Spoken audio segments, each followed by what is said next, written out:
રાજકોટમાં બનેલા અગ્નિકાંડને લઈને જે જવાબદાર વ્યક્તિઓ હોય તેની સામે આંગળી ચીંધાઈ રહી છે અને લોકોનો એક જ સવાલ છે કે એનઓસી વગર પરમિશન કેવી રીતે મળી। તેનો જવાબ પણ ખબર છે કે એવા જે ભ્રષ્ટ અધિકારીઓ છે તેણે જ રૂપિયાની લાલચમાં કદાચ એમને પરમિશન આપી દીધી હોય, પણ હર વખતે એવું માની લેવાની જરૂર નથી, કારણ કે કોઈ પણ પ્રકારના અધિકારીઓનું જે બળ છે તે રાજકીય પીઠબળ વગર શક્ય નથી। નમસ્કાર, ટકાટક મીડિયામાં આપની સાથે હું છું જાનવી।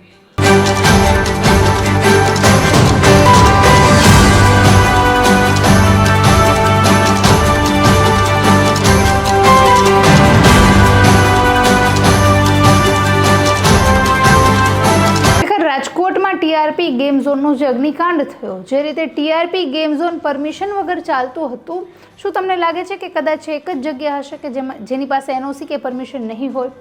ખરેખર વાસ્તવમાં જો ગુજરાતમાં આ પ્રકારની જે ગેરકાયદેસર ચાલતા બાંધકામ કે બિલ્ડિંગ હોય, સ્પા હોય, મોલ હોય, સેન્ટર હોય કે દવાખાના હોય, આવી જાહેર જગ્યાઓનું જો ચેકિંગ હાથ ધરવામાં આવે ને તો અડધાથી વધારે જગ્યાઓ, અડધાથી વધારે પ્રોપર્ટી એવી નીકળશે કે જેની પાસે કોઈને કોઈ ડોક્યુમેન્ટ કે પરમિશન ઘટતી હોય છતાં પણ એ ધંધા છે આરામથી ચાલતા હોય અને કરોડો રૂપિયાની કમાણી પણ થતી હોય।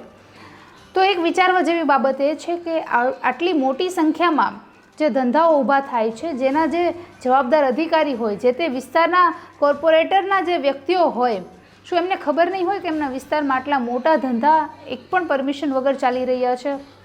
બીજો અગત્યનો સવાલ એ આવે કે જે કોર્પોરેશન હોય કે મ્યુનિસિપલ હોય કે પછી કોઈ તંત્રના અધિકારીઓ હોય કે જે પરમિશન આપી દે છે કોઈ પણ ડોક્યુમેન્ટ વગર, હવે આ રાજકીય પીઠબળ વગર આ પરમિશન આપવી શક્ય જ નથી, કારણ કે એ પરમિશન આપવાની જે ભલામણ થતી હોય છે, ભલામણ આવતી હોય છે, એ જવાબદારી અધિકારીઓ છે એ સામાન્ય વ્યક્તિઓની તો સાંભળવાના નથી। તો એ ભલામણ ક્યાંથી આવતી હશે?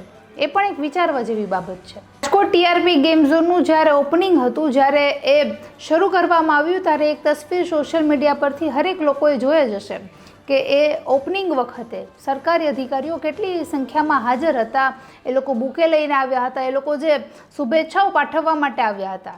હવે જે અધિકારી જે જગ્યાની મુલાકાત લે, એ જગ્યા પર એમની પરમિશન અપાય છે કે નહીં, એ જગ્યા પર પૂરતા લાઇસન્સિંગ છે કે નહીં, એ વસ્તુનો એને ખ્યાલ તો હોય જ, એમનું ભાન તો હોય જ। અને ઉપરાંત હદ તો ત્યારે છે કે જ્યારે રાજકોટ ટીઆરપી ગેમ ઝોનમાં ઘણીવાર અવારનવાર અધિકારીઓ, તંત્રના લોકોથી માંડી અને જે રાજકારણીઓ છે તે પણ મનોરંજન માટે આવવા હોવાની વાતો મળી છે। આ માત્ર વાતો નથી, લોકોએ એમની આંખોથી, એમની સગી આંખોથી જોયેલા પણ છે।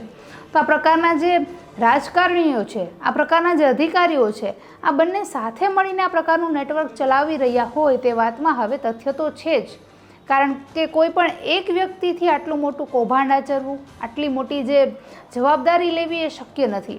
આ ઉપરાંત એવું પણ જાણવા મળી રહ્યું છે કે જ્યારે કોઈ પણ દુર્ઘટના સર્જાય કે જે જગ્યા પરમિશન વગર ચાલતી હોય, ત્યારે જે રાજકારણીઓ છે તે બે ડગલા પાછળ ખસી જતા હોય છે અને જે જવાબદાર અધિકારી છે તેના ઉપર લોકોનો મારો આવી પડતો હોય છે।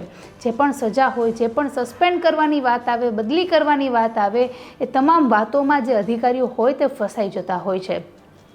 રાજકોટની જે ટીઆરપી ગેમ ઝોનની જે દુર્ઘટના થઈ તેમાં પણ એવું જ જોવા મળ્યું। જે 6 અધિકારીઓની બદલી થઈ, જે એમને સસ્પેન્ડ કરવામાં આવ્યા, પણ જે ભાજપના નેતાઓ છે, ગઈકાલે જે પત્રકાર પરિષદ યોજાઈ હતી જેમાં ભાજપના 4 થી 5 દિગ્ગજ નેતાઓ, જે રાજકોટના મેયર સહિતના વ્યક્તિઓ ઉપસ્થિત હતા, તે લોકોને ટીઆરપી ગેમ ઝોનના જે અગ્નિકાંડ છે, જે માસૂમ લોકોએ જીવ ગુમાવ્યો, તેના પ્રશ્નના જવાબ સુદ્ધા આપવામાં એ લોકોને રસ ન હોય તેવું લાગ્યું, કારણ કે પત્રકારોએ જેવા પ્રશ્નોની શરૂઆત કરી તેવા જ એ લોકોએ ચાલતી પકડી। તો આ પ્રકારની વાતોથી સાફ સાફ લોકો પણ સમજી શકે કે આ પ્રકારની જે દુર્ઘટનાઓ થતી હોય છે, જે ફાયર એનઓસી વગરના જે લાયસન્સોની પરમિશન અપાતી હોય છે, તેમાં જેટલો ભાગ સરકારી અધિકારીનો હોય, જેટલો ભાગ આરએમસીનો હોય, એટલો જ ભાગ રાજકારણીઓનો પણ હોય છે। આ ઉપરાંત ઘણા જે ટુરિઝમ પ્લેસ છે એમાં એવું પણ જોવા મળ્યું છે કે જેમાં રાજકારણીઓ પોતે પણ ભાગીદાર હોય, એ લોકોએ પણ ઇન્વેસ્ટમેન્ટ કરેલું હોય અને લોકો ત્યાં આવતા હોય। આ પ્રકારની જે ગેરરીતિ છે તે ગુજરાતમાં ચાલી રહી છે, જેના પર કઠોર પગલાં લેવાય, તપાસ થાય, એ ખૂબ જ જરૂરી બની ગયું છે। નમસ્કાર।